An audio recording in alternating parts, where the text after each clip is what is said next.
bem-vindo, bem-vinda, bem-vinde a mais um Fórum Sindical, um programa da Revista Fórum em parceria com os sindicatos petroleiros Norte Fluminense.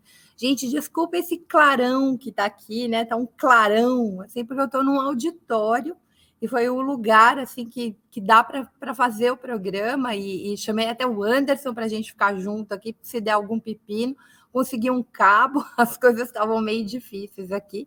Mas deu tudo certo, então a gente vai fazer um programão hoje, porque tem duas grandes lideranças sindicais que têm muita informação para nos dar, né, a partir do ponto de vista e da perspectiva da classe trabalhadora, em dois grandes grupos de trabalho que são centrais neste contexto de construção, né? Porque o Brasil, em alguns pontos, a gente vai ter que construir um novo Brasil, né, real, concreto. Então, o Ariovaldo vai conversar um pouquinho para a gente como é que a CUT, que está sendo representada no grupo de trabalho do trabalho, no governo de transição, está pensando, enfim, quais são as pautas, o que é central, né, na discussão do ponto de vista dos trabalhadores nesse governo de transição.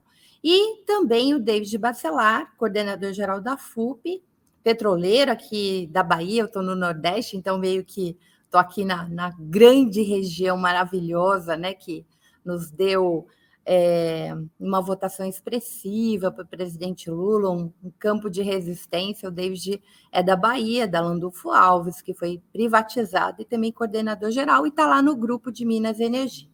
Então, sem mais delongas, né? Boa noite para todo mundo que estava aí no Brocol, continue com a gente, porque vem novidades. Cadê David? Cadê Ariovaldo? Cadê meu grande amigo Anderson de Moraes? E aí, gente? Tudo bem? Boa noite, Flor. Boa noite, David. Boa noite, Anderson. Vamos para mais um fórum de debate. Para mais um fórum sindical. David, o povo estava te esperando aqui, né? No Fórum Nordeste, tu devia estar aqui, mas está aí numa outra missão, né? Numa outra função. O debate aqui ontem foi bom. A gente estava com o Fausto, do Diese, com Diego Pessoa, do Consórcio Nordeste, e representando a CUT, Donizete, né, secretária adjunto, e fizemos um debate um pouco também nessa linha, né, porque não é só o governo federal que está em transição, mas os governos estaduais e as CUTs, todas, né, as 9 CUTs do Nordeste estavam aqui.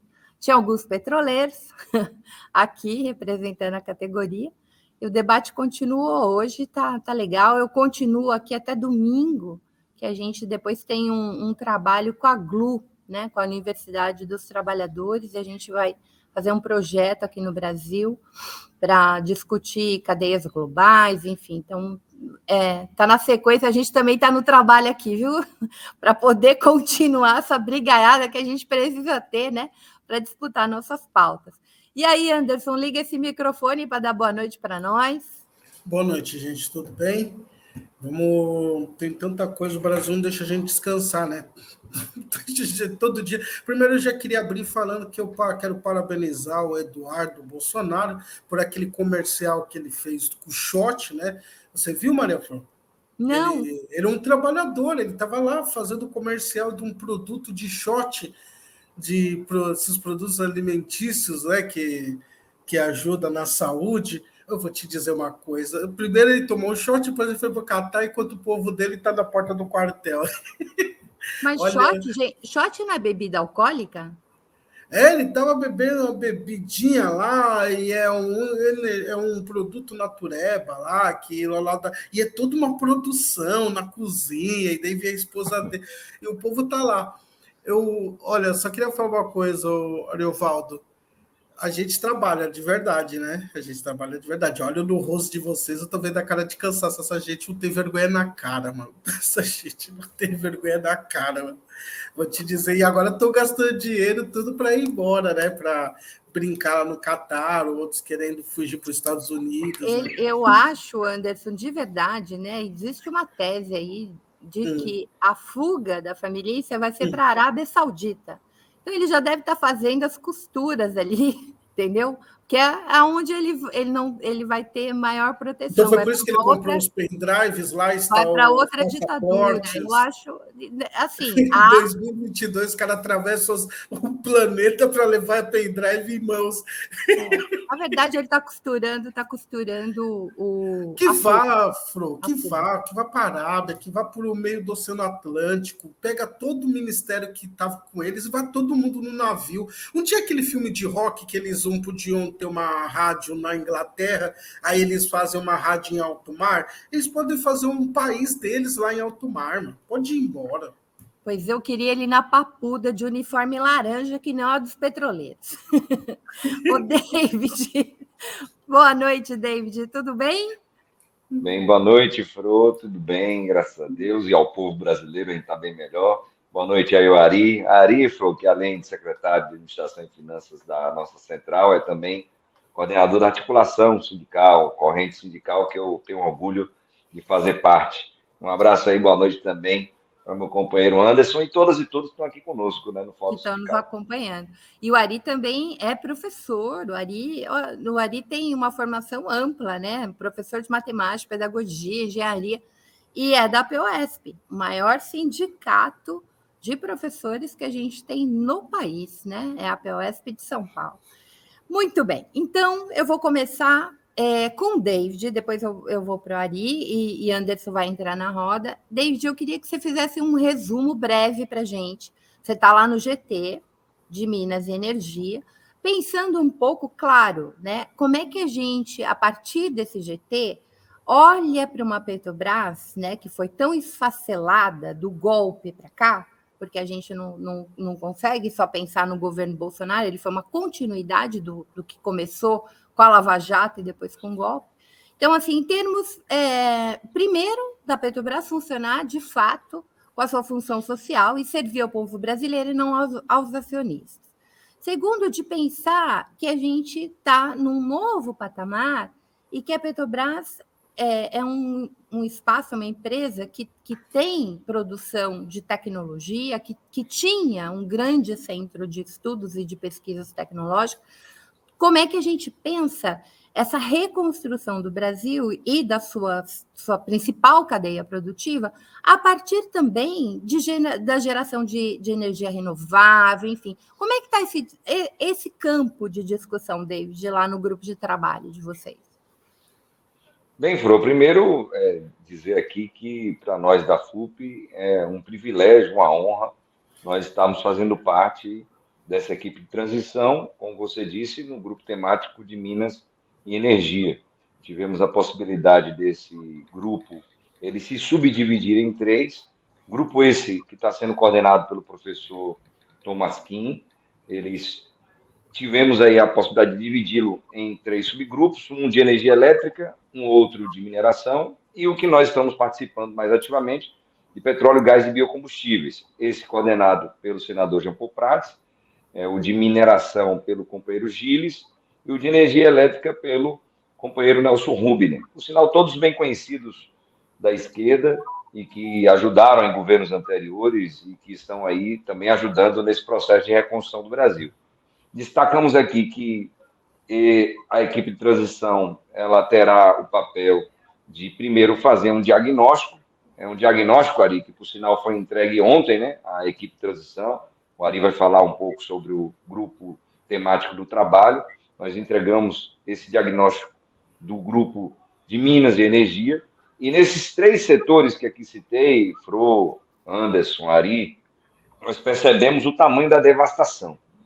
O governo Bolsonaro, infelizmente, quase que entrega uma terra totalmente arrasada para o nosso governo popular e democrático, que vai vir aí a partir de 1º de janeiro.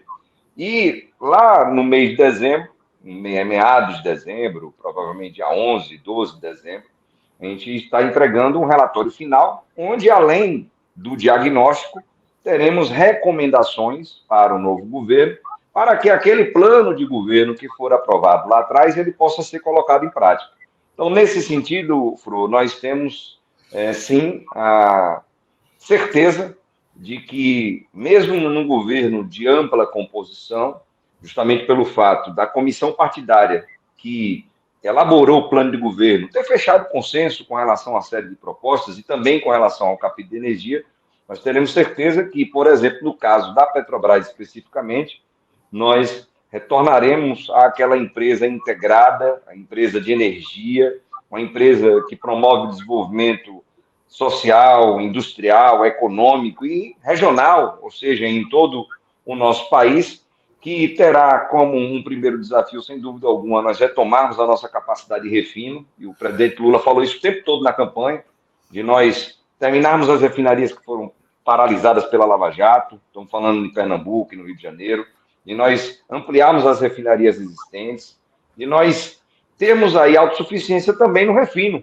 e não apenas autossuficiência na produção de petróleo, mas também, como você bem disse, nós temos aí lá no plano de governo a necessidade de avançar a Petrobras para a área química, petroquímica, de fertilizantes, tendo em vista que o Brasil é, hoje, 100% dependente de fertilizantes nitrogenados, o que prejudica a agroindústria, que estava do lado do Bolsonaro, né, e agora está vindo para cá, e também a agricultura familiar, que depende de alguns insumos que são oriundos, como, por exemplo, da Petrobras e de outras empresas, como a ureia, que é bastante utilizada também na agricultura familiar. Mas também... A Fafem produzia, que fechou, né?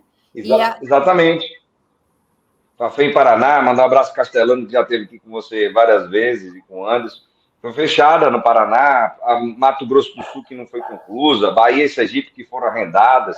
E, além disso, nós temos também aí uma Petrobras, como você bem colocou, que se preocupe com o seu futuro, se preocupe com a Petrobras daqui a 100 anos, ou seja, que promova investimentos também em energias renováveis. Ou seja, Ari, uma discussão que a CUT, a FUP, nós fizemos lá na COP27, de promovermos a partir da riqueza petrolífera a transição energética, investindo em energias renováveis, como eólica, solar, como hidrogênio verde e outras energias que a Petrobras vinha investindo e que o governo Bolsonaro destruiu quase que tudo. Então, sem dúvida alguma, estou aqui falando porque está lá no plano de governo, isso é muito tranquilo, então estaremos, sem dúvida alguma, destacando isso lá no relatório final que virá, porque, com certeza, teremos de volta uma Petrobras para o povo brasileiro a partir de 2023. David, uma coisa, você falou que chegou lá, uma das coisas que vocês estão fazendo, que é, na verdade, a principal, é o diagnóstico.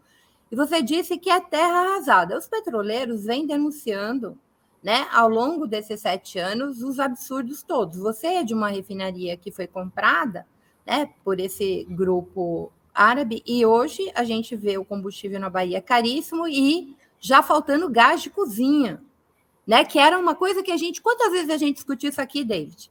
Né? Várias, porque assim, as pessoas não ouvem os trabalhadores. E você dizia isso, quando a gente começou a falar desse processo, tanto do fechamento da Fafem, quanto da venda da Landulfo Alves, de que isso iria produzir, trouxemos aqui o governador Flávio Dino, fizemos esse debate conjuntamente, né, que isso iria produzir prejuízo para a população, e a gente está vendo isso acontecer. Mas, para além dessa terra arrasada que a gente já tinha diagnosticado, tem mais coisas que vocês vêm denunciando, a compra ilegal, tem várias coisas que vocês denunciaram, entraram na justiça. Ainda tem mais? Ainda tem mais coisas? Infelizmente, a cada dia a gente tem uma surpresa, né? Porque havia uma expectativa de algumas pessoas, que esse governo iria respeitar a transição, que iria promover um processo mais democrático, mais civilizado, mais republicano. No caso da Petrobras, isso não houve. Houve uma solicitação, Anderson, Ari, de suspensão dos processos de venda de ativos da Petrobras. Temos vários aí que estão sinalizados para serem vendidos até o dia 31 de dezembro, e eles não fizeram isso. E, pasmem, ontem, notícia bastante recente, tivemos o anúncio do fechamento da venda da REMAN, a refinaria de Manaus, uma refinaria que é responsável pelo abastecimento de todo o norte do país. Então, se a gasolina, o diesel, o botijão de gás já estão caros ali na região norte do país, uma região que é mais distante, que tem dificuldades de logística para ter acesso principalmente a combustíveis, Imagine quanto ficará caro agora na mão da iniciativa privada, uma empresa local, a Atem, ligada aí a uma série de políticos locais, que vai sangrar ainda mais essa população. Então, fizeram isso, e além disso, infelizmente, ontem também tivemos o anúncio do novo planejamento estratégico da Petrobras. Olha só, temos 20 dias para acabar esse governo que veio para roubar, matar e destruir, e eles aprovam um planejamento estratégico de 5 anos para a Petrobras. No mínimo, deveriam aguardar o novo governo chegar, a nova administração da Petrobras, e ali no mês de janeiro, fevereiro, seria aprovado o novo planejamento estratégico. Óbvio que nós iremos mudar esse planejamento estratégico, não vamos ficar com o planejamento de Bolsonaro. Mas, além do retrabalho, você tem ali um prejuízo para a própria empresa. Imagina, você está com planejamento, aí daqui a pouco vem outro governo e muda o planejamento. Aí vem os especuladores da Bolsa de Valores, vão ganhar dinheiro com isso, às costas da Petrobras e do povo brasileiro. Então, além de tudo, ainda fizeram isso, estão fazendo isso no final da feira, é a xepa da feira, vão tentar continuar fazendo, mas já estamos aí, a partir da FUP, ANAPetro, um abraço aí para o companheiro Mário Dalzotto, entrando aí com ações judiciais para ver se algum juiz ou juíza, que tem aí uma serenidade, uma tranquilidade e responsabilidade, né, possa dizer, não, para isso aí, espera o novo governo e vê, o novo governo decide se vai fazer, se não vai fazer, uma questão de suspensão, né, nem cancelamento. Então, Fro, a cada dia, tem um amigo meu, o Paulo César Ari, PC lá da Bahia, que ele diz assim, cada dia com sua agonia, mas está sendo agonia todo dia para a gente ter que lutar aqui contra os reverses, os ataques ainda do governo já cambaleado do Bolsonaro, que vai sair dia 1º de janeiro. Para quem... Eu podia só fazer uma pergunta sobre claro. Isso? Eu confesso que eu estou aprendendo muito com vocês nos últimos tempos, com o Teseu vindo nos programas da FRON. Então, e eu sou o leigo que veio aqui pensando como os leigos pensam, e eu queria te fazer uma pergunta. Primeiro, existe possibilidade real de revogar essas arbitrariedades, essas vendas que têm conotações, muitas vezes não é nem comercial, pelo que eu estou percebendo, é política mesmo para atravancar. E segundo, como tornar a Petrobras, que é um ativo nacional, popular, como eu estou dizendo aqui, para que o povão consiga entender o que é a Petrobras, porque realmente, Fro, quando estoura todos os escândalos da Petrobras, é aí que muita gente foi olhar para a Petrobras, né? E eu queria saber se vocês pensam nessa possibilidade de popularizar a imagem dela de forma... Só que ela patrocinou seleção de vôlei, de time de futebol, mas mais do que isso, ter cartilinha mesmo para as pessoas. Deixa eu complementar. Quando eu estava vindo para cá, para Recife, eu peguei um Uber que claramente ele não era de esquerda, ele era bastante conservador. E aí a gente foi conversando, e chegou uma hora e falou assim, você é petista, né? Eu falei assim, não, eu sou professora, né? A mesma coisa. Eu falei assim, eu sou professora e eu sou professora de história. Então, assim, a história ela é muito importante para mim. E eu comecei a fazer um breve relato assim, do que aconteceu com a Petrobras. E aí eu usei o exemplo exatamente da Landulfo Alves. Eu falei, eu estou indo para o Nordeste, olha o que está acontecendo lá. Tal. Ele não sabia, por exemplo, que a Facém tinha sido fechada. Ele não sabia que a Landulfo Alves tinha sido privatizada. Veja bem, ele é uma pessoa conservadora, mas ele entende que a Petrobras não pode ser privatizada. Ele entende que é muito importante para um país ter minimamente soberania que seus recursos estratégicos não sejam privatizados. E aí eu disse para ele, não, você não precisa acreditar em mim. Então, você vai fazer uma pesquisa, vai procurar saber o que aconteceu com a Facém e vai procurar saber o que aconteceu com a Landulfo Alves. E eu tenho certeza que ele vai atrás, porque estava um trânsito imenso, a gente demorou muito tempo da minha casa até o aeroporto e deu para conversar muito sobre isso. E aí eu percebo que mesmo entre as pessoas conservadoras, que não são, né, não são petistas, são do campo da esquerda e tal, elas entendem concretamente quando uma coisa que deveria servir à população, né, no caso, ele entendia, por exemplo, que privatizar a água é um horror, então eu espero que agora o que a gente vai enfrentar em São Paulo, que até a gestão acionária da Sabesp, o Tarcísio vai querer entregar, que ele venha para o nosso campo, de que a água é um direito humano e não pode ser privatizada. Mas eu acho que até com as pessoas mais conservadoras, essa coisa mais da concretude da vida, né, real, quando a gente consegue dialogar com elas, elas podem também ajudar a não entregar nosso patrimônio. Só queria dar esse... Porque acho que o Anderson está falando exatamente disso, né, Anderson? Não, sem dúvida, Fru. Nós tivemos aí, ao longo dos anos, estamos falando, Anderson, de 2014 para cá, com a maior força, né? São quantos anos? 8 anos já. Um massacre em cima da Petrobras. A Operação Lava Jato, ela cumpriu esse papel com interesses supranacionais mesmo, de você atingir o imaginário da população brasileira, destruindo ou tentando destruir essa imagem positiva que a Petrobras sempre teve, de empresa do povo, de empresa brasileira, de patrimônio público, do petróleo é nosso, da grande campanha de 53. Eles sabiam e sabem da força que a Petrobras tem ainda no imaginário da população. Tanto que, apesar, Ari, de todos esses ataques, nós tivemos já 3 pesquisas, inclusive encomendadas também pela CUT, mostrando que a população brasileira, apesar de tudo isso, ela ainda é contra a privatização da Petrobras.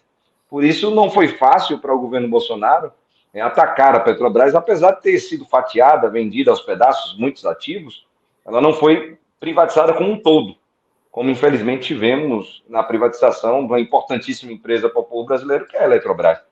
Então, Anderson, sem dúvida alguma, há possibilidades várias, desde as possibilidades judiciais até as possibilidades de renegociação com aquele que adquiriu o ativo. Nas judiciais, por exemplo, só um exemplo, nós temos uma grande ação, e o Ari ajudou nessa articulação, junto com o companheiro Sérgio Nobre, o companheiro Valery, daqui de Brasília, Rony, a CUT, principalmente, ajudou no processo de articulação. Naquela greve que a gente fez em 2020, uma greve forte da categoria petroleira, 21 dias de greve, nós tivemos uma reclamação do Congresso Nacional. Imagina só, o Congresso Nacional, naquela época, o governo Bolsonaro ainda, viu? Davi Alcolumbre e Rodrigo Maia fazem uma reclamação ao STF, dizendo, essas privatizações aí são ilegais, são inconstitucionais.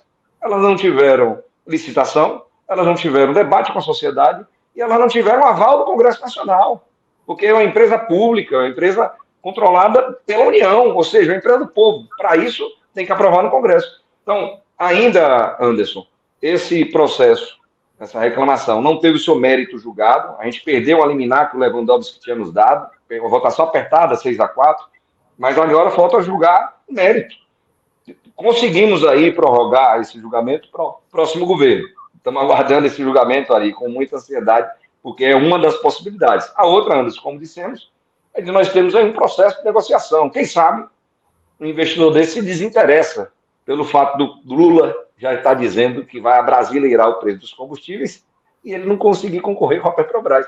Então, é óbvio que isso afeta o negócio dele, talvez ele possa vir querer discutir com a União, com a Petrobras, uma renegociação desses ativos que foram comprados a preço de banana, de forma ilegal, de forma inconstitucional, como aqui nós estamos falando. Mas é claro que a fortaleza, né, da Petrobras diante do imaginário da população possibilitou que ela fosse privatizada como um todo. E onde suscitou projetos sociais, culturais, ambientais, projetos educacionais. A Petrobras está no Brasil todo, inclusive com atuação no Brasil inteiro com a BR Distribuidora, que foi privatizada. Então, isso dificultou e muito. É óbvio, Anderson, que vai ter uma necessidade de retomar, né, esse cuidado e esse contato direto com a população, não só com os combustíveis derivados, produtos que são mais de 4 mil que saem das refinarias, mas falando também desse contato educacional, e você está correto, a gente conscientizar também a população. Não adianta somente ter combustível barato, a preço justo, mas é necessário conscientizar por que esse combustível está a preço justo através da Petrobras. Muito bem. Gente, eu vou passar para o Ari, eu quero que o Ari fale um pouquinho sobre o grupo do trabalho, e qual é a nossa pauta. Hoje as centrais entregaram para o Lula, né, o documento, Ari, e aí também a gente fala sobre isso, mas antes de passar para o Ari, eu queria fazer aquele apelo de sempre. Nós estamos vivendo um assédio judicial gigantesco. A Fórum tem que pagar até dezembro R$150 mil em processo. Um deles, inclusive, da juíza que substituiu o Moro na Lava Jato, né? E nos processou, não aceitou sequer dividir essa conta. A gente teve que pagar à vista, e é um rombo danado, né? Rovai fez empréstimo, minha gente. A gente precisa ajudar, precisa da solidariedade da classe trabalhadora para que a Fórum continue fazendo o trabalho que ela sempre fez, de enfrentamento e de trazer as nossas pautas. Então, eu vou pedir para a Tati, bote, por favor, o link da benfeitoria, e vocês também podem fazer depósito no Pix, que está aí, ó, em cima da minha cabeça, pix@revistaforo.com.br, tá? Claro que é importante superchat, mas é bem importante que vocês façam crescer esse canal. Então, quem está aqui e ainda não está inscrito, se inscreva no canal. Se puder se tornar membro, também é bacana, porque daí a gente tem uma mensalidade pequenininha, é menos que uma entrega de iFood, é menos que uma cervejinha mensal, mas aí a Fórum pode contar com esse pouquinho. Todo mês ela sabe quanto que ela vai ter. O Ari, que é da administração e finanças, sabe bem disso, né, Ari? Se o sindicato não traz a contribuição, a gente não tem como contar e fazer a nossa política. Então, é a classe trabalhadora que financia a classe trabalhadora.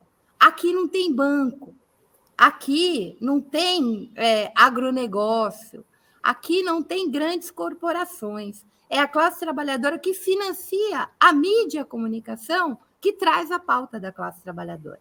Então, sejam solidários, nos ajude a continuar o nosso trabalho.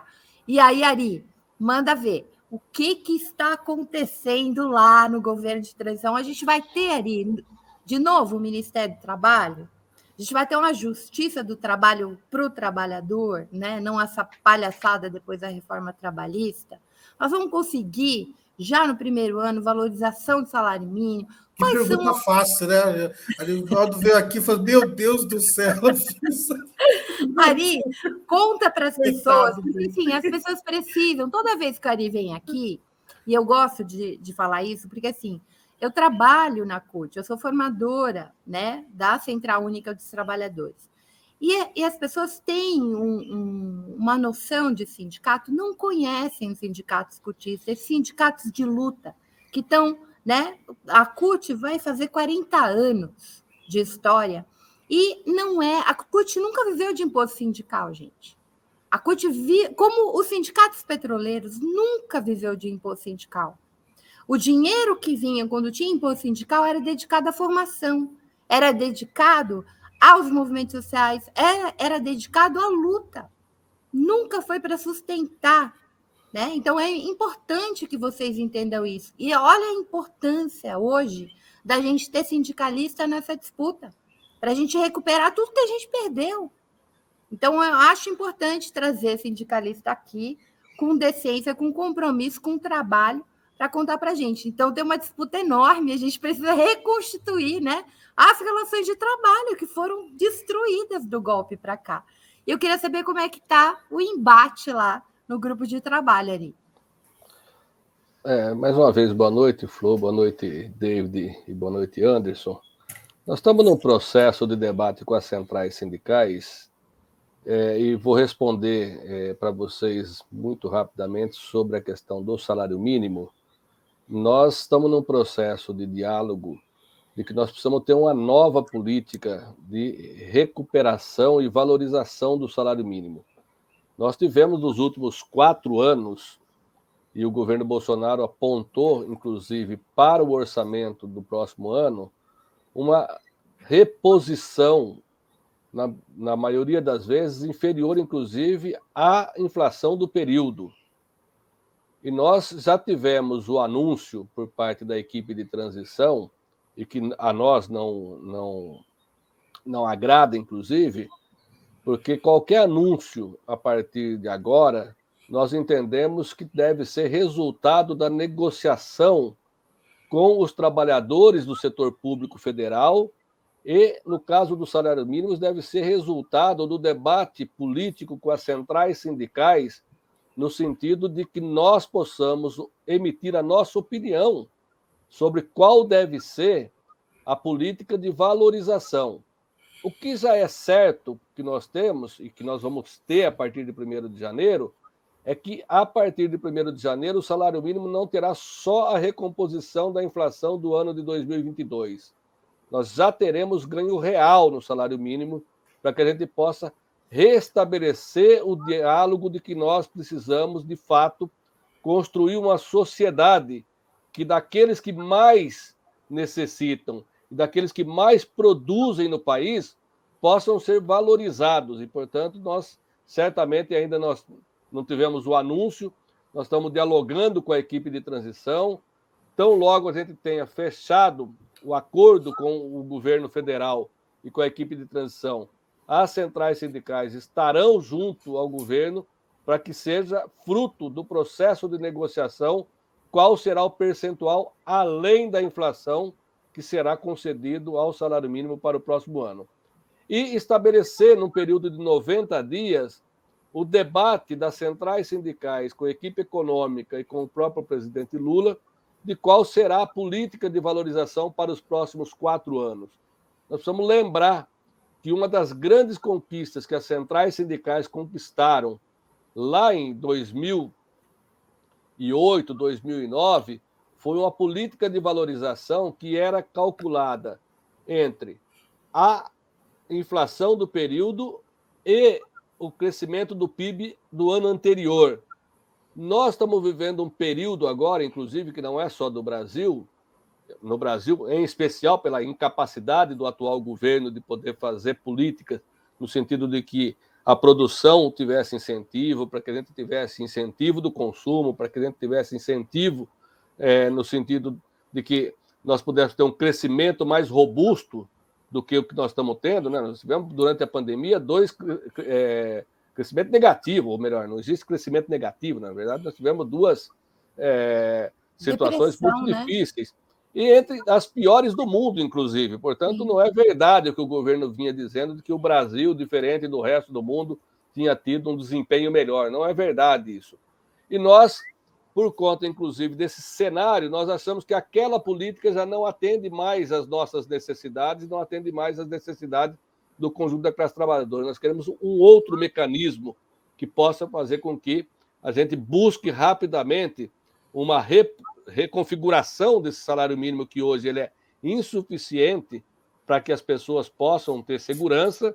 Lógico que todo esse debate está ligado à questão previdenciária, todo esse debate, inclusive, está elencado com um debate, né, David, que nós estamos fazendo, de que há necessidade de repensar em função, inclusive, das novas tecnologias, das novas formas de organização do mundo do trabalho, que a gente possa constituir constitucionalmente, para não ser uma coisa política de um período, mas que seja uma política permanente, que a gente possa alcançar uma questão que ela é elementar no mundo de hoje, e não é só no Brasil que esse debate precisa ser feito, que é a constituição de uma renda básica familiar, para que aqueles que, por um motivo ou por outro, não têm acesso ao mundo do trabalho, possam ter, por parte do Estado e por parte daqueles que detêm a riqueza do país, um subsídio, podemos assim dizer, para que as pessoas possam ter alimento, as pessoas possam ter moradia, possam ter dignidade na sua vida. Então, nós estamos trabalhando nessa perspectiva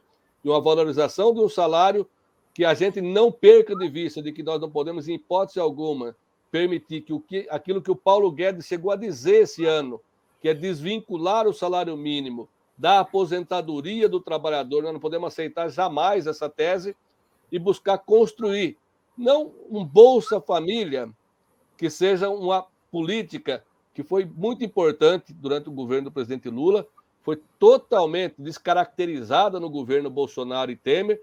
Nós vamos recuperar esse instrumento numa perspectiva de que um dia a gente possa não ter mais o Bolsa Família, a gente possa ter uma política de renda básica familiar para que o conjunto da sociedade tenha segurança alimentar, segurança moradia e que possa se constituir uma nação onde as pessoas tenham dignidade para a sua vida.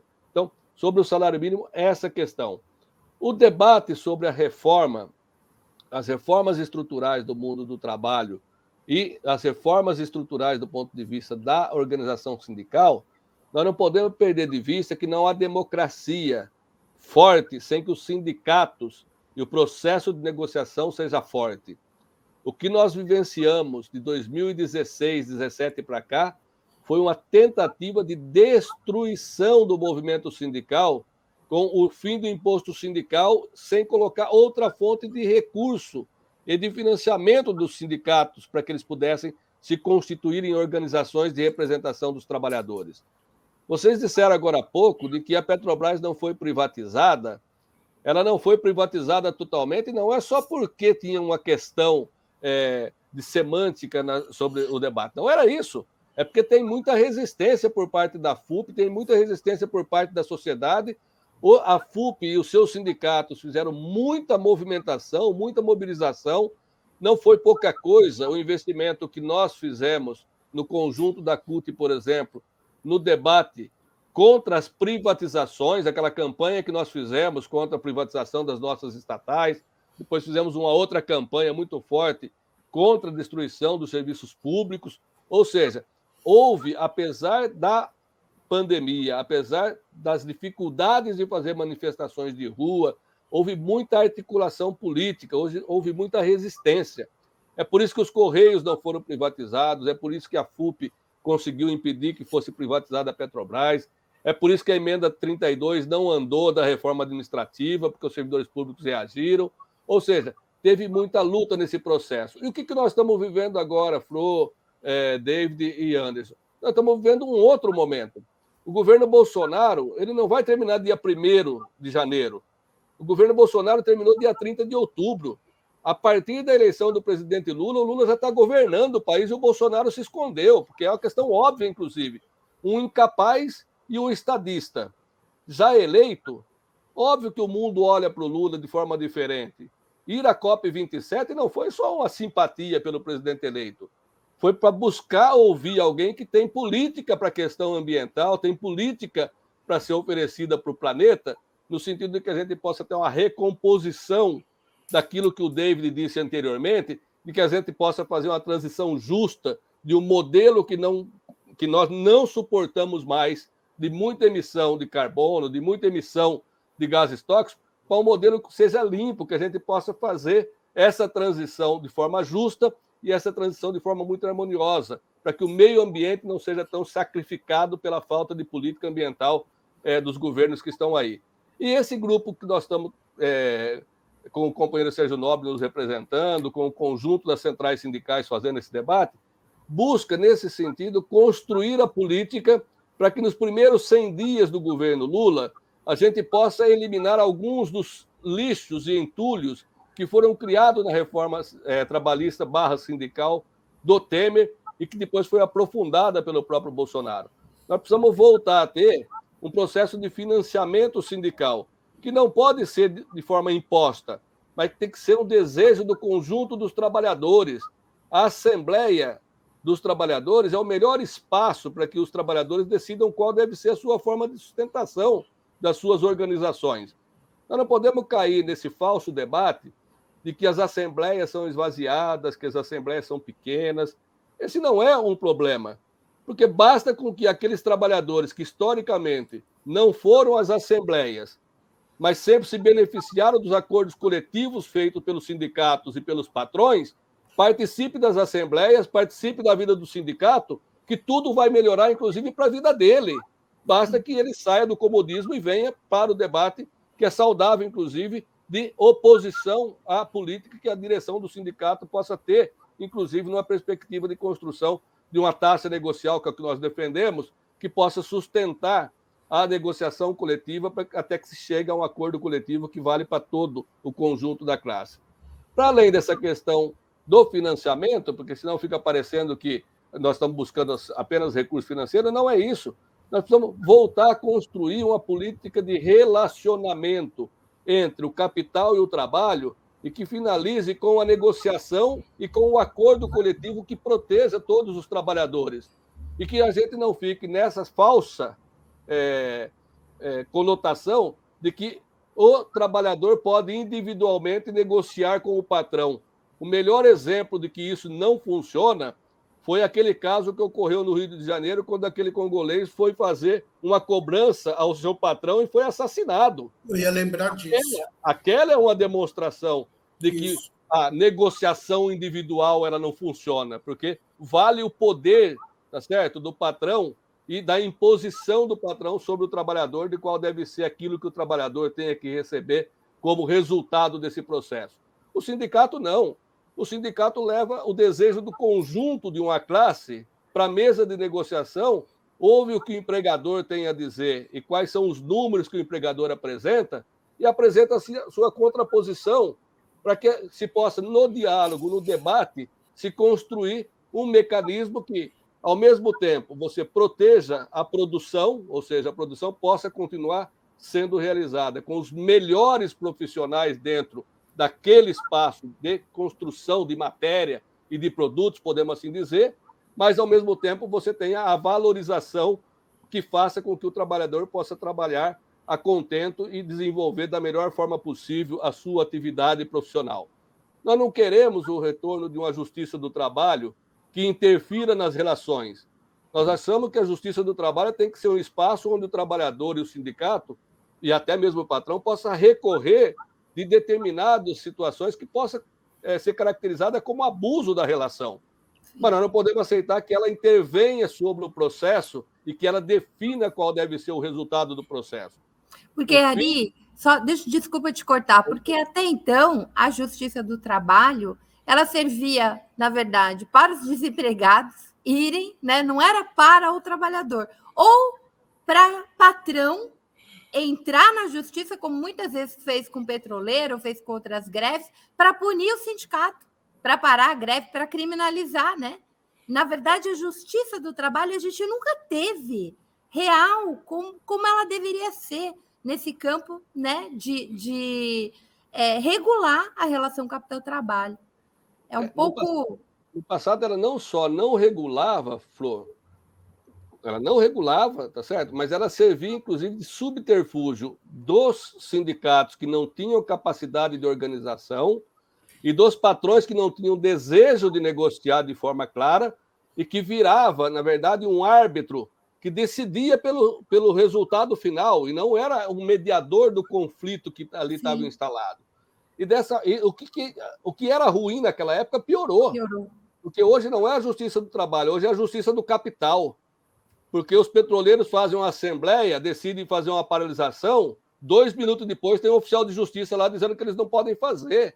Ou seja, não tem nenhuma proteção à organização, mas mais do que não ter uma proteção, tem inclusive uma perseguição. Nós não podemos aceitar que esse seja o papel da Justiça do Trabalho. Então, nós precisamos ter, de fato, uma reformulação desta relação.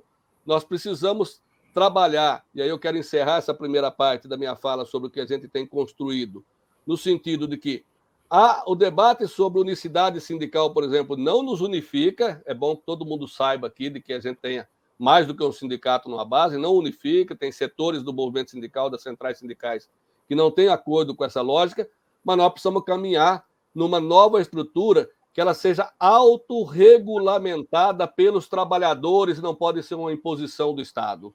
Que os trabalhadores possam decidir quem é que melhor lhes representa. Não pode ser a carta sindical que decide quem é que representa o trabalhador, mas sim o desejo do trabalhador em criar instituições fortes, representativas, e nós precisamos, evidentemente, não se dar um cavalo de pau nesse formato que nós temos hoje, porque se até hoje ele não foi perfeito, ele serviu até aqui como um modelo que nós precisamos aprimorar, não é jogar pela lata do lixo, para a gente possa criar um processo de representatividade, onde aqueles que têm mais representação, têm mais participação, têm mais associados, possam ser esses que representam os trabalhadores e não apenas aqueles que detêm um instrumento jurídico, que é o que acontece de hoje e que o David sabe muito bem disso, o que nós vivemos ao longo da nossa história com sindicatos de gaveta, sindicatos cartoriais que não tinham representação nenhuma e que, portanto, esse tipo de sindicalismo não interessa ao conjunto da classe trabalhadora, não fortalece a sociedade e não faz com que a gente possa ter um processo reivindicatório fortalecido no sentido de que a gente possa enfrentar o capital, dialogar com o governo no sentido de criar normas através das resoluções, das convenções da OIT, que a gente possa aplicar no nosso país. Eu vim recentemente, o David sabe disso, do Congresso da Confederação Sindical Internacional, onde o principal debate que nós vivenciamos durante mais de uma semana foi como é que a gente faz para ter um contrato social que ele possa dar segurança ao conjunto da classe trabalhadora e não apenas aqueles que têm contrato formal de trabalho. Sim. Nós precisamos proteger os trabalhadores de aplicativo, nós precisamos proteger os trabalhadores que estão no ambiente doméstico, as nossas empregadas que servem as casas, os motoristas que servem aos seus patrões, tudo mais. Ou seja, nós precisamos criar mecanismos que dê segurança jurídica para que essas pessoas possam ser assistidas quando estão numa situação menos, certo? Favorecida do ponto de vista da relação entre ela e o seu patrão. Então, acabar com o assédio moral, com o assédio sexual nos espaços de trabalho. Ou seja, nós temos muita coisa para construir no próximo período e a vitória do presidente Lula nas eleições de outubro abre para o conjunto da classe trabalhadora um horizonte espetacular para que a gente possa construir uma nova relação no Brasil e, quem sabe, assim como na Espanha, uma rediscussão da reforma trabalhista foi muito produtiva para que a gente possa fazer, de fato, essa transposição do modelo antigo da CLT, que não nos servia, mas retirar todos esses entulhos que foram criados pelo Temer e pelo Bolsonaro para que a gente possa construir uma legislação moderna.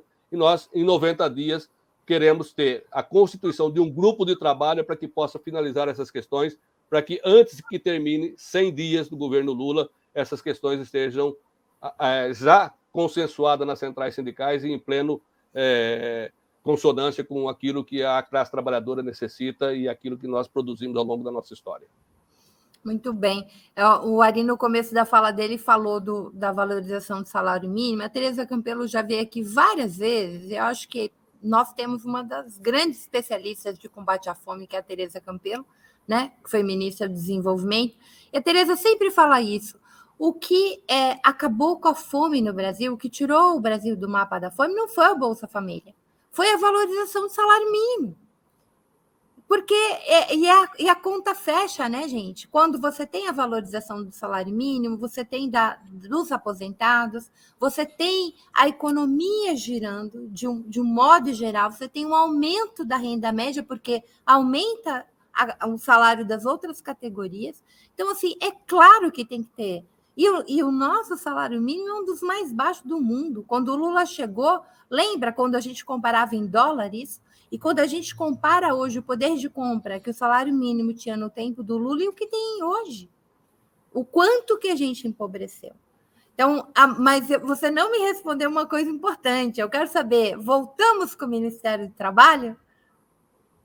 Desculpa, eu acabei, de fato, deixando isso fora, mas o que há consenso nas centrais sindicais e no grupo de trabalho que vem discutindo com a equipe de transição é que nós não podemos continuar com esse formato que foi feito recentemente, nós precisamos ter uma estrutura específica e, portanto, ter um Ministério do Trabalho que cuide das questões da relação do trabalho com o capital e que não pode estar trombando com a questão previdenciária e não pode estar trombando com a questão econômica, ou seja, o Ministério do Trabalho tem que ter vida própria, tem que ser um espaço com organização, a volta da que a gente possa ter as nossas DRTs espalhadas pelo Brasil inteiro, para que a gente possa ter escritórios que atendam ao conjunto dos sindicatos, no sentido de que os trabalhadores estejam mais próximos daqueles que possam lhe dar proteção. Ou seja, se depender das centrais sindicais e se depender daquilo que nós conseguimos até agora evoluir no debate e que foi entregue ontem para a equipe de transição, hoje na reunião das centrais sindicais, que o David estava presente com o presidente Lula, isso foi novamente apresentado, há necessidade da constituição do Ministério do Trabalho nas bases que nós tínhamos lá atrás, e mais do que isso, há necessidade de que esse ministério seja de alguém que tenha conhecimento do que vive o mundo do trabalho e que seja alguém,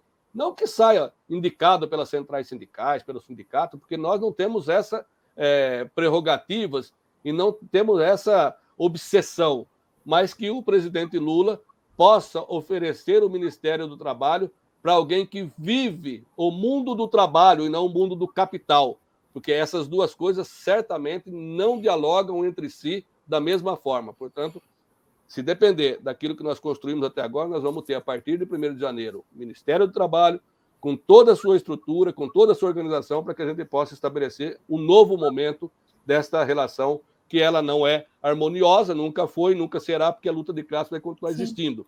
E há necessidade de que tenham, dentro de uma estrutura tão grande como a Federação Brasileira, um ministério que possa tratar dessas questões junto com as centrais sindicais, junto com o setor empresarial, criando fóruns tripartites para que a gente possa chegar a consensos e mecanismos de proteção ao conjunto da classe trabalhadora, e disso nós não vamos abrir mão. O Alan diz uma coisa bem legal: tem que ser o Ministério do Trabalhador e não do patrão. Pode ser, né? O Ministério do Trabalhador. A Maria Chantelain diz: agora sim, sinto um discurso importante e útil para os brasileiros. Aqui a gente faz isso, aqui a gente discute o que interessa à classe trabalhadora, né, Anderson? A gente não fica de firula aqui. Aqui, pau, pedra, pedra. Arivaldo, vou te falar uma coisa, Fran. Fazia tempo que eu não tinha um banho de otimismo, mas com o pé no chão, como eu tive agora. Saio daqui agora, se acabar agora, eu já estou feliz. Porque a gente perdeu tanto. E o que muda hoje é quando você conversa com o pessoal da justiça e você vê caminho. Daí você conversa com o pessoal do... E hoje eu vi caminhos aqui. Porque eu tenho uma questão aqui, Arivaldo, que assim, tem várias coisas que você falou que me deixou o coração muito feliz aqui. Acho que eu tenho uma questão aqui que não é que as pessoas, eu sempre falei isso, às vezes as pessoas até torcem um pouco o nariz, mas o meu problema não é a pessoa trabalhar no Uber, é a pessoa trabalhar 14 horas. A questão não é o aplicativo em si, é o trabalho, a qualidade desse trabalho, porque hoje a gente está falando do Uber, né? Mas a gente estava falando do call center, eu fui 6 anos de call center, eu já vi as maiores atrocidades de assédio moral. E aí você vai olhando as grandes... Então a gente tem que discutir a qualidade também desse trabalho, né? Que é uma luta ferrenha desses sindicatos que quando vem essa coisa que querem acabar com ele, e isso eu acho que essa contribuição, essa sua fala me deixou muito feliz. Porque tem muita gente que não tem problema de ser Uber, só que ela não pode trabalhar 14 horas, que é humanamente possível. Ou ser um empregador, Anderson, e ter um acidente e não ter absolutamente nada. Ou pior, uma vez eu brinquei com um cara, olha a situação que chegou no Brasil, que produz tanta comida, mas eu queria te fazer uma pergunta, Erival. Eu vi um caminhão do açougue, assim, pondo carne no mercado. Eu parei e brinquei com o cara. Meu Deus do céu, meu amigo, fecha essa porta porque carne hoje é petróleo. Ele olhou para mim e falou, pior não é isso, pior é eu entregar carne o dia inteiro e comer ovo em casa. Ele devolveu a minha brincadeira, que era para ser uma brincadeira, eu fiquei tão triste quando eu pensei, é o que acontece com o aplicativo. Né? Então, a qualidade desse trabalho das pessoas de poder ter uma renda e, ao mesmo tempo, ser respeitado. Porque eu estava vendo que o cara lá da Havan lá falou que quer ir embora do Brasil, que não quer... Por mim, eu já falei, eles podem montar uma ilha onde eles quiserem. Mas muito do que essas conversas de ir embora, Fro, para mim, pode ter a ver com que a gente vai descobrir qual era a real amizade que se tinha com o rei, com o dono do cofre, né? No caso do velho da van, a gente já sabe que há muito tempo, né? A FETRAF já fechou a van uma vez lá em Santa Catarina, a gente sabe disso, é um dos maiores sonegadores da Previdência. Aliás, esse é um debate que eu acho, Ariovaldo e David, que a gente tem que levar. A gente não tem que discutir Previdência a partir do gasto, mas a partir da sonegação. Se todo mundo que deve paga... De sonegação e de isenção. Você lembra daquela lista, Fro, que tinha 500 empresas quando a gente saiu um tempo atrás? Sim. Tinha tudo que é multinacional conhecida aí, estava tudo, banco... E a quantidade de refis, de milhões, às vezes bilhão, de que deve... O Repórter Brasil fez uma matéria esses dias sobre os 10 maiores pecuaristas do Brasil, que só de multa ambiental só ambiental. Eu não estou falando de trabalho escravo, eu não estou falando das práticas completamente anti-trabalhador que eles praticam, né? E assassinato, o diabo. Estou falando só de multa ambiental. São 400, quase 500 milhões, ou seja, meio bilhão de multa que não pagaram.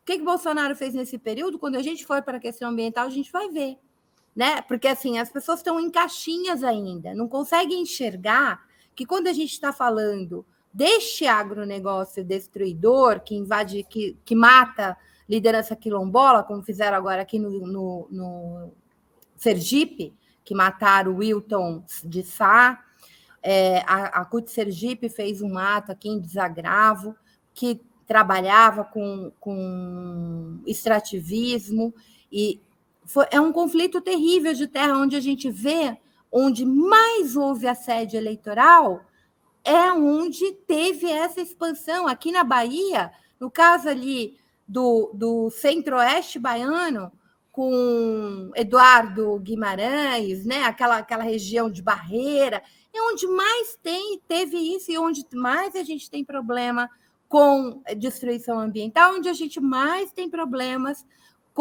quando havia fiscal do trabalho com trabalhadores em situação análoga à escravidão. As coisas estão todas relacionadas, a gente não pode separar nas caixinhas. É sempre um combo. Um patrão mau é um combo, nunca vem isolado. Sonega imposto, não cumpre direitos trabalhistas, faz assédio, e assim por diante. E aí, trabalhador questiona o papel do sindicato. Os petroleiros conseguiram, durante muito tempo, resistir bravamente, porque praticamente mais de 90% da categoria é sindicalizada. Os professores, quando vão discutir essa pauta, a educação é central. Esses sindicatos, eles olham para o seu papel público. Então, quando a gente vai falar em educação, não está falando só de salário de professor, não. O professor faz greve para as condições de trabalho, para as condições da educação, para melhorar a educação pública. A saúde é a mesma coisa. Congresso de Sindicato da Saúde, gente, tem participação de usuários do SUS. É uma coisa maravilhosa. Então, assim, percebam que a diferença de um sindicato de luta, os petroleiros vão brigar, não é pela categoria em si, eles vão brigar pelo papel da Petrobras estratégico para garantir a soberania do Brasil. Então, assim, a gente sabe separar o que é sindicato bom e o que não é, né? Sindicato bom briga para muito, é sindicato cidadão, briga muito além da sua categoria, do seu ramo. Desculpa, Anderson. O David, o Ariovaldo, eu estava conversando com um amigo que eu falei assim, os caminhoneiros perderam a grande oportunidade na vida deles de se juntarem para falar de pautas de trabalhadores reais. Se eles tivessem essa força para falar da segurança deles, do que eles sofrem, a gente estaria apoiando eles, e é uma pauta que a gente sabe que é importante na história deles, né? Quando você não sabe o time até do que você cobra e você faz parte de uma massa, é isso que sindicato sério faz, é olhar e falar assim, gente, a nossa meta aqui é isso aqui, é como a Flor foi perfeita. As pessoas têm que entender o papel do sindicato, né, Ariovaldo, que é o que é um sindicato, mas não é aquele lugar onde tem colônia só de festa, colônia de férias, ou é a soberania da própria profissão. Uma vez eu falei, Fran, num call center, vocês não entendem o poder que vocês têm. Se vocês parassem um dia, vocês quebravam empresas grandes, porque elas precisam do saque, elas precisam da venda do cartão de crédito ou da cobrança desse cartão de crédito. Então, acho que um debate... Que aí a gente volta naquilo, né, Fran?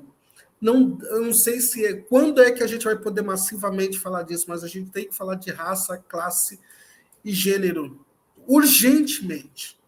Não, uma vez, olha, eu conversei com um policial que eu falei assim, eu sei que a instituição é racista, mas eu sei também que vocês não se entendem como classe. Ele falou, como assim?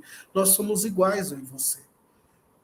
Quando você está fardado, ou mesmo não fardado, o secretário de segurança não sabe nem o meu nome, nem o seu, e ele não está nem aí para a gente. Ele não está nem aí para o seu nome ou para o menino que está com uma metralhadora no tráfico de drogas. Nós estamos na mesma linha de invisibilidade para quem está no alto comando que pensa essa situação. Então, como ele não se enxerga como classe, quando ele põe a roupa, também tem esse componente de fação. Eu sou a mais daquelas outras pessoas que ali estão. Isso acontece, né, todo dia no trabalho. O cara vira supervisor, né, vira supervisor, ele tem certeza que ele já alçou os pícaros da sociedade. Vocês tocaram em dois temas, Flor, que eu acho que são importantes da gente comentar muito rapidamente. Primeiro é o seguinte, primeiro é que nós não tivemos bloqueio de caminhoneiros, porque caminhoneiro não tem aquele tipo de caminhão que estava fazendo bloqueio e ocupando a esplanada dos ministérios. Aquilo são caminhões de grandes empresas e que acabaram forçando seus trabalhadores a pararem seus caminhões e tudo mais. Portanto, não é de categoria de caminhoneiros que nós tivemos paralisações, bloqueios e outras coisas mais. Na verdade, são as grandes empresas, os grandes empresários que têm muito interesse, inclusive, na continuidade do governo Bolsonaro. E vocês tocaram numa questão da Previdência. Ela não pode ser deslocada, tá certo? Apenas como sendo um instrumento de proteção social que mas ela tem que estar vinculada à questão da prestação de serviços, à questão daquilo que nós assistimos com as mudanças do mundo do trabalho. Vou pegar, por exemplo, a questão dos Ubers e dos entregadores de alimento. Eles não têm nenhuma proteção social. Se você regulasse essa relação dos aplicativos, de que parte daquilo que os aplicativos recebem como remuneração pelo trabalho desenvolvido fosse transformado em contribuição previdenciária pelo trabalhador que fez aquela função para o aplicativo, você já teria um recolhimento previdenciário que permitiria que aquele trabalhador tivesse alguma proteção. Portanto, não é o fato dele estar naquela condição que não permite que ele tenha uma proteção social, por exemplo, previdenciária. Não seria difícil regular esta relação através desse tipo de contribuição. Uma outra questão que o Anderson levantou é verdade. Tem trabalhador de aplicativo que entrega comida o dia inteiro e vai passar fome à noite em casa. Tem filas de entregadores de iFood e tudo mais, parando na Praça da Sé para pegar uma marmita de sopa ou uma marmita de comida, porque não tem alimento em casa e não tem como levar alimento para casa, porque eles não conseguem comprar aquilo que eles entregam. Então, nós precisamos urgente construir uma relação para que esses trabalhadores, por exemplo, Anderson, não fiquem com vontade de ir ao banheiro e não vão ao banheiro de medo de perder o lugar na fila para poder pegar a entrega para levar para aquele que fez a compra. Ou seja, que mundo é esse que nós estamos vivendo? Que as pessoas passam necessidades fisiológicas, passam necessidades alimentares para poder fazer com que esses grandes empreendimentos possam lucrar e lucrar cada vez mais. Não é justo com a sociedade, como, por exemplo, pegar uma categoria específica. No passado, nós tínhamos um conjunto de funcionários nos bancos, né, David, que era muito grande, era um monte de caixa, era um monte de gente trabalhando atrás e coisa e tal. Essas pessoas contribuíram com a Previdência, se aposentaram e estava correto. O problema é que num regime de repartição, como é o sistema previdenciário brasileiro, não pode os bancos hoje estarem funcionando com 5% daquele conjunto de trabalhadores que ele já empregou no passado e agora continuar pagando só a contribuição previdenciária sobre os 5% que ele emprega. Tem que fazer parte da contribuição previdenciária o lucro que esses 5% de trabalhadores geram para o banco, porque hoje eles lucram muito mais do que lucravam no passado, porque tem muito menos trabalhador. Isso vale para todas as categorias profissionais. Há uma necessidade urgente. O trabalhador fazer a sua contribuição previdenciária está correto, mas não pode continuar o empregador fazendo uma contribuição previdenciária apenas sobre a folha de pagamento. Há necessidade de que o lucro das empresas seja voltado também como uma forma de sustentação da Previdência, e esse é um debate que nós precisamos fazer com o governo do presidente Lula, para que a gente possa modernizar essa relação. Tem uma outra questão, a gente vem discutindo muito isso com as mulheres, A Abramo, inclusive, está no grupo de trabalho, que é a economia, né, do trabalho do cuidado. A gente viu muito que é um trabalho não remunerado, na imensa maioria das vezes. A gente viu na pandemia a grande necessidade que foi, e agora no pós-pandemia, a dificuldade das mulheres voltarem ao mercado de trabalho. Quando a gente faz esse recorte que o Anderson está propondo, né, gênero, raça, classe, a gente percebe que as mulheres trabalhadoras e as mulheres negras, principalmente, são as... Quando a gente olha o total dos desempregados, faz esse recorte por gênero, raça e região, a gente vê que essa desigualdade ela é ainda muito mais ampla, né? E esse debate também tem que ter o olhar para isso, porque senão a gente continua mantendo desigualdades entre a própria classe trabalhadora. Então, eu tô igual o Anderson, estou muito animada. Todos os dias eu acordo e falo, ganhamos, porra! Sabe? Que a primeiro gente, que, a gente tem o sentimento, David, que é o seguinte: primeira coisa, a gente não ouve a voz daquele ser que deve estar dormindo, sei lá o que ele está fazendo. Primeira coisa que é ótimo é eu acordar e saber que eu não vou ter a voz dele, só que ele levou muito a sério até, né? Ele não vai mais trabalhar e ninguém dele... O país parou, né? Que eu não sei nem se juridicamente isso pode acontecer, né? Eles sumiram, mas tudo bem, pelo menos eu tenho paz, eu ouço a voz dele. Mas eu acho que você falou uma coisa muito legal, viu, Fro? A gente tem que pensar em mutirões de trabalho para classes específicas.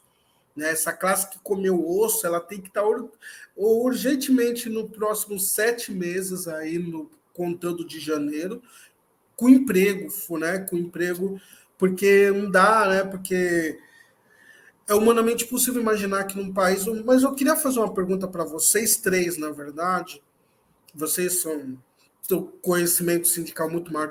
Por que se investe? É uma pergunta que eu faço para um monte de gente. Por que a gente investe tanto no agronegócio e tão pouco na área de ciências, para além das questões ideológicas, que é uma bobeira, né, que foi eles que inventaram? Como que a gente constrói... eu vou falar o porquê que eu cheguei nessa pergunta para vocês.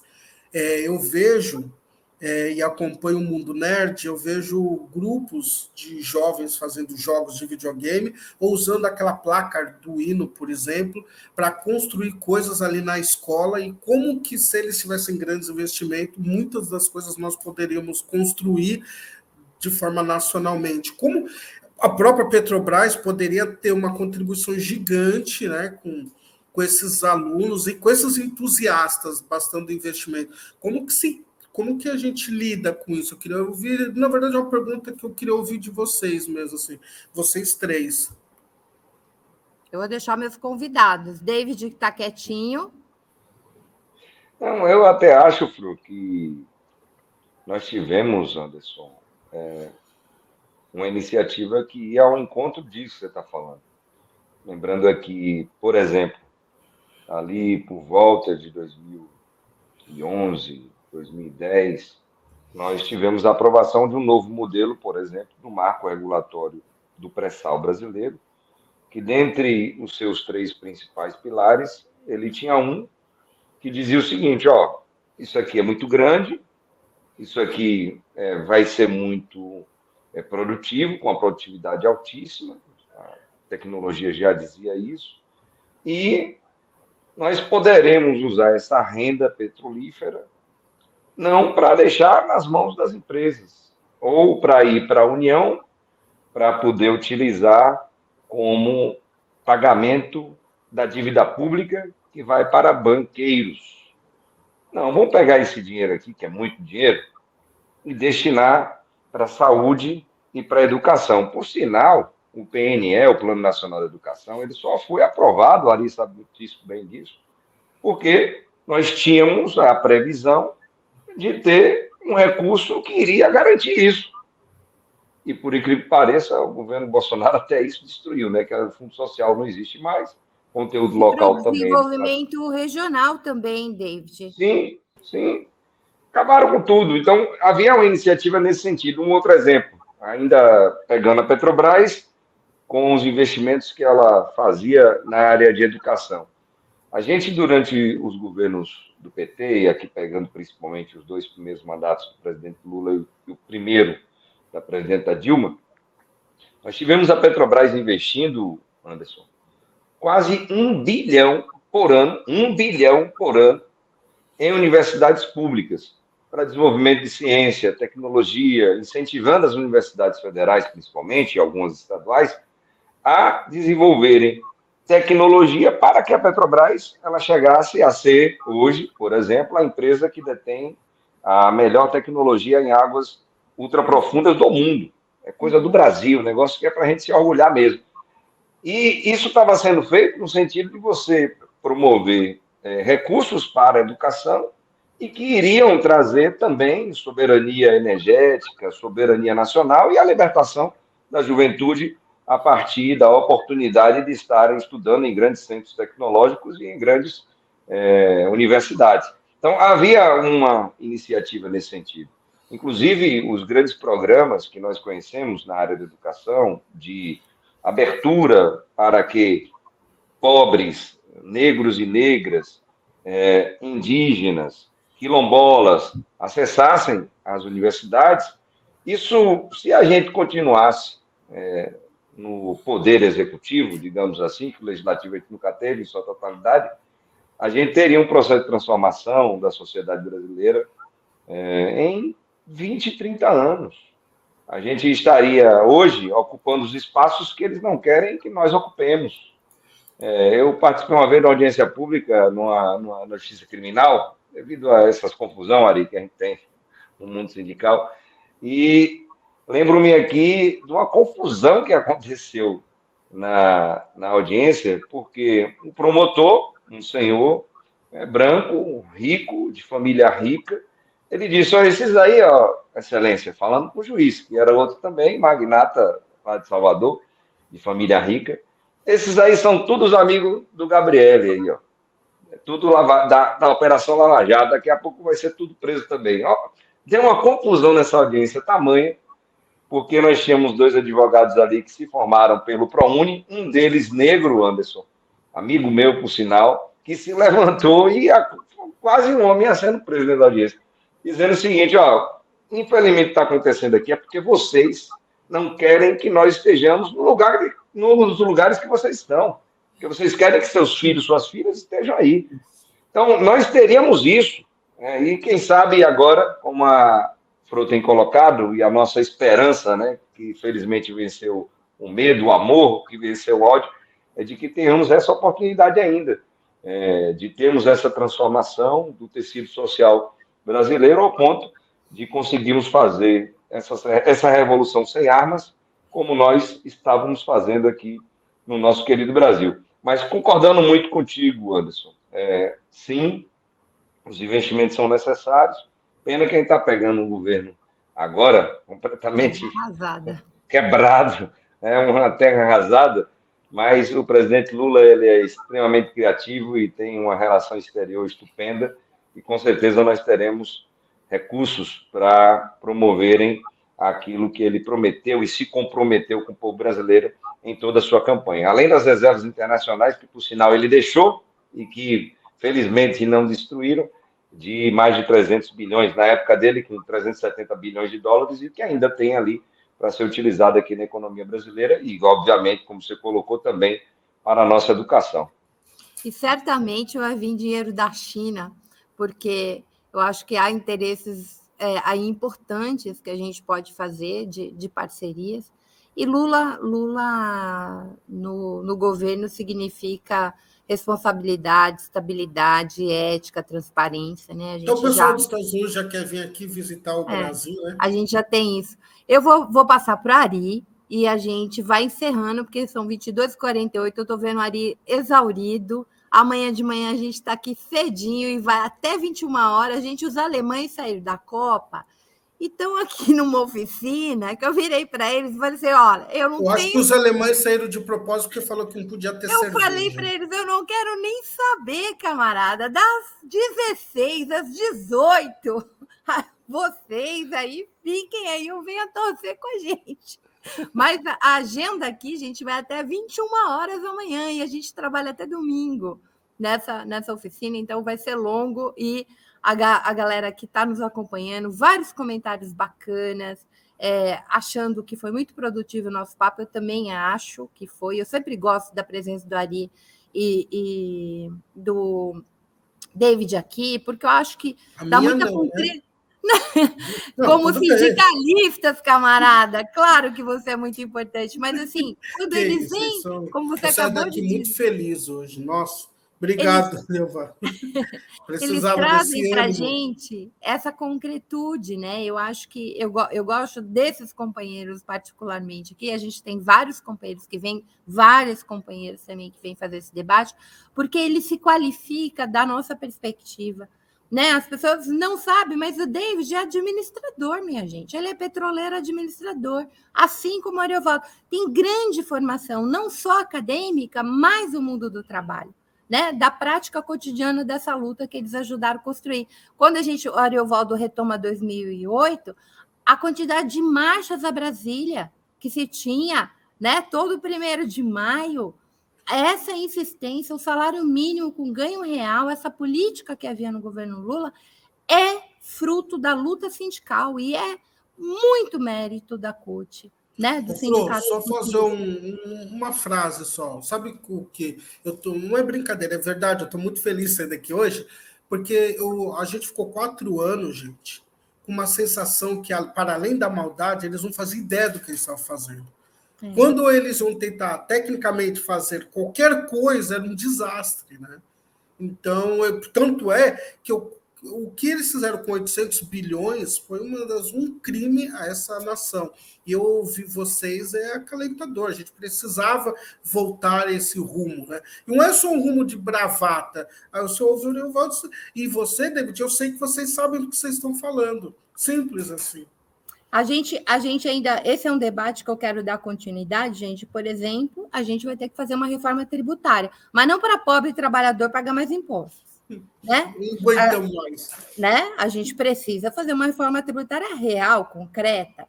A gente precisa desenvolver e fazer com que o conjunto da sociedade entenda que crescimento de PIB sem desenvolvimento social não serve para nada para nós. Isso significa só ampliação da desigualdade. Né? Então, desenvolvimento e crescimento econômico tem que estar alinhado. E a qualidade do trabalho, né? Sem isso, né? Sem isso, não tem esse desenvolvimento, serve para nós. Ari, eu vou te dar esses últimos minutinhos para você dizer o que mais que a gente precisa saber, né? Nesses enfrentamentos, nesses 100 dias, Ari. Como é que a gente ajuda? Como é que o trabalhador que está aqui vendo a gente, o que ele tem que ficar batendo a tecla, conversando com o companheiro de trabalho? O que é importante aí na nossa agenda nesses 100 dias? Só recuperando um pouco, Flor, sobre a questão que o Anderson levantou, sobre por que se investe tanto no agronegócio e não em tecnologia. Se investe no agronegócio porque é o agronegócio que financia esse tipo de gente. Essa elite brasileira, ela não se conforma, tá certo, com as mudanças que nós produzimos ao longo dos últimos anos, e que acaba fazendo com que haja competitividade com aqueles setores que sempre lucraram muito no Brasil. É muita cara de pau quem sempre fez contraposição à política de cotas para ingresso nas universidades, por exemplo, se declarar negro para poder fazer disputa com aqueles que, de fato, ao longo da sua vida, nunca tiveram vergonha. E o exemplo mais recente é como é que, por conta da questão do financiamento eleitoral, a Semineto se declara, tá certo? Pardo, para poder pegar recurso do fundo eleitoral para fazer disputa. Ou seja, essa gente não tem vergonha na cara. Ari, e um dos principais motivos de ter se lascado na eleição. Exatamente. Ainda bem que ele fez essa bobagem. Mas essa é uma demonstração dessa elite podre que nós temos no Brasil, que, inclusive, busca instrumento de proteção que nós criamos para o conjunto daqueles que foram, ao longo da vida, excluídos, para, mais uma vez, tentar se beneficiar. Lamentavelmente, nós estamos vivendo esse tipo de situação e nós precisamos recuperar todas as políticas que eles tentaram destruir ao longo desse período. Eu fico muito, mas muito tranquilo que nós estamos virando uma página da história e vamos escrever uma nova página da história. O David, há pouco tempo atrás, ele estava sendo perseguido pela Petrobras e pelo governo, inclusive com ameaça de demissão. Não foi fácil todo o empenho que a FUP fez, que o movimento sindical fez, para que ele fosse reincorporado. Portanto, ele vinha sendo perseguido.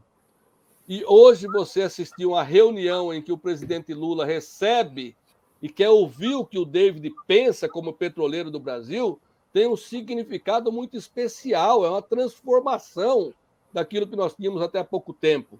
O trabalhador, ao invés de ser perseguido pelo patrão, o trabalhador, ao invés de ser perseguido pela sua empresa, ser perseguido pelo empregador público, passa a ter espaço na mesa de negociação para formular proposta para tirar o Brasil desse atoleiro que eles nos enfiaram. Por isso, Flor, eu estou muito convencido que nos primeiros 100 dias do governo, e que eles, na verdade, eles vão ser de 160 dias, porque novembro e dezembro já foi quase que o governo do presidente Lula, ele só não está assinando ainda as coisas para fazer com que as mudanças sejam feitas desde agora, mas cria as perspectivas para que a gente possa fazer a mudança a partir de 1º de janeiro do próximo ano.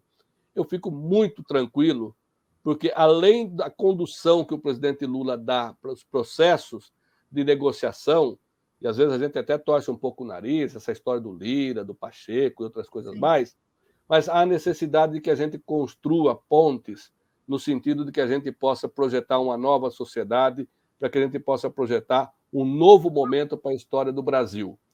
Serão 100 dias de muita dificuldade. Como é que o Fórum Sindical pode ajudar nesse processo? Como é que os meios de comunicação alternativos podem ajudar nesse processo?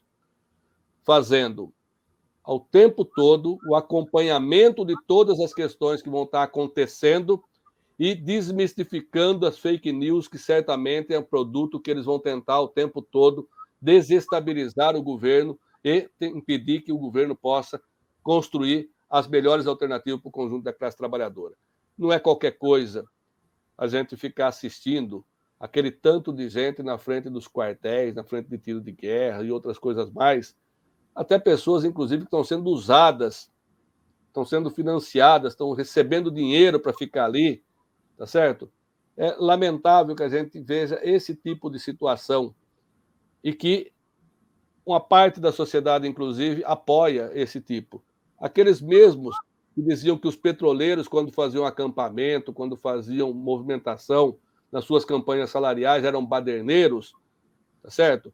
Os mesmos militares que enxotavam os trabalhadores que estão em situação de rua, muitas vezes nas praças desse país, são aqueles que hoje fazem com que essas pessoas possam permanecer livremente e que eu acho que tem que permanecer.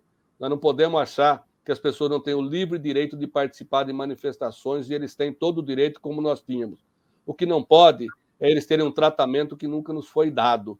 Se a partir de agora a gente inaugura uma nova situação para a sociedade brasileira, onde cada vez que os professores fizeram um acampamento reivindicando o reajuste salarial, melhoria na qualidade de ensino, cada vez que os petroleiros fizeram uma manifestação, sejam tratados como a democracia exige, com o respeito de que as livres organizações possam se organizar e possam defender os seus interesses, o interesse do conjunto daquela categoria profissional. E como você mesmo disse, Flor, a gente não debate educação por causa do salário.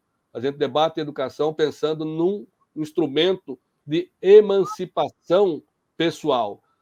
A FUP não debate a questão do petróleo apenas sobre a ótica do emprego e sobre a ótica do salário dos petroleiros, mas sim sobre uma questão de soberania, sobre uma questão da necessidade e da importância que tem esse instrumento para o conjunto da sociedade brasileira. Não foi pouca coisa para nós perder o Fundo Social, o Fundo Soberano, David, na perspectiva de fazer com que as mudanças na educação pudessem acontecer. Isso foi muito desastroso para o país. Vai ser difícil recuperar esse período que nós perdemos, desses 6 anos de descompasso do Plano Nacional de Educação, que eles tentaram destruir e conseguiram em partes, mas nós precisamos retomar o caminho da organização, as conferências livres, as conferências municipais, estaduais e nacionais, e construir a política que os trabalhadores querem para o conjunto da sociedade, e não a política que alguns querem para o seu desejo familiar.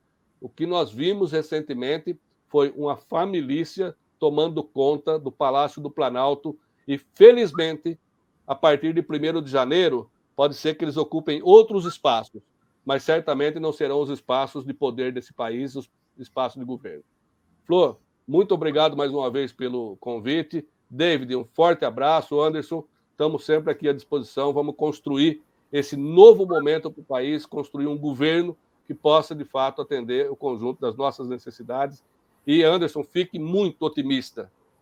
Mas fique otimista não pelo que eu trouxe aqui, mas por aquilo que se avizinha, que é uma nova página para a história da sociedade e para o conjunto do povo brasileiro. Muito bem. Adorei estar com vocês. O meu cansaço foi embora, porque a gente começa a discutir, começa a esperançar, né? E aí fala, oba, eu estou com os meus companheiros e o futuro se avizinha. E a gente vai construir como a gente sempre teve essa capacidade, né? A classe trabalhadora tem essa capacidade. Porque isso nos move, né? Para isso, nós dependemos. Se a gente não faz o nosso trabalho, ninguém vai fazer por nós. Então, é muito revigorante mesmo, Anderson, estar aqui com essa companheirada, discutindo aquilo que nos interessa. Eu queria agradecer imensamente o Ari, que sempre, quando eu convido, ele topa o desafio. O David, a mesma coisa, está sempre batendo ponto aqui no Fórum Sindical. E o Anderson, esse meu parceiro incrível, gente trabalhadora, um jornalista de primeira, está sempre, gente, no domingo, 11h30, né? Ele faz o Jornal da Fórum. David e Ariovaldo têm que ir no programa do Anderson, ele sempre faz debates bacanas, né? E é um tempinho, assim, um pouquinho antes do almoço, um pouquinho antes da cervejinha, dá para fazer o debate e depois ir descansar um pouquinho, mas vale a pena quando o Anderson fizer um convite, ele é um querido, sempre prepara boas pautas.